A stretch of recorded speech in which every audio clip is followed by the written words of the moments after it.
दंडक वन का पवित्र करना कहकर फिर भूषुंड जी ने गृधराज के साथ मित्रता का वर्णन किया।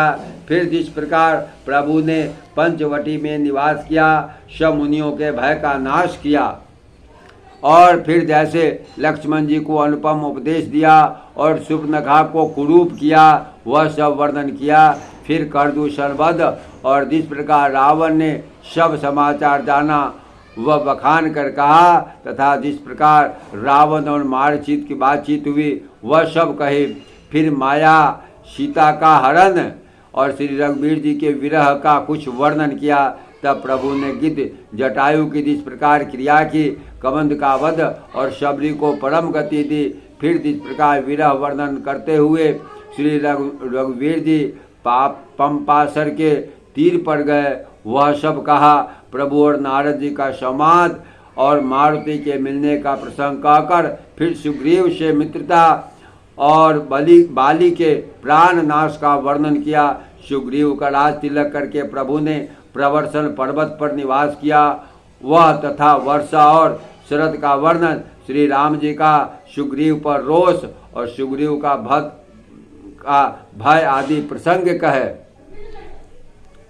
जिस प्रकार वानरराज सुग्रीव ने बानरों को भेजा और वे सीता जी की खोज में जिस प्रकार सब दिशाओं में गए, जिस प्रकार उन्होंने वील में प्रवेश किया, फिर जैसे बानरों को संपाति मिला वह कथा कहे। संपाति से सब कथा सुनकर पवन पुत्र हनुमान जी जिस तरह पार समुद्र को लांग गए, फिर हनुमान जी ने जैसे लंका में प्रवेश किया, फिर जैसे सीता जी को धीरज दिया, सो सब कहा।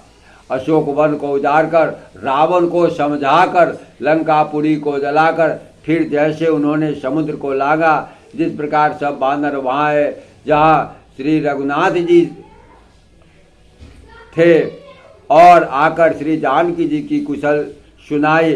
फिर जिस प्रकार सेना सहित श्री रघुवीर जाकर समुद्र के तट पर उतरे और जिस प्रकार विभीषण जी आकर उनसे मिले, वह सब और समुद्र के बांधने की कथा उसने सुनाई।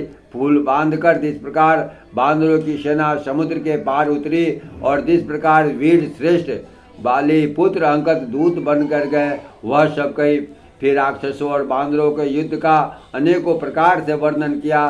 फिर कुंभकर्ण और मेघनाथ के बल और पुरुषार्थ और संहार की कथा कही। जय श्री सीताराम। जय जय।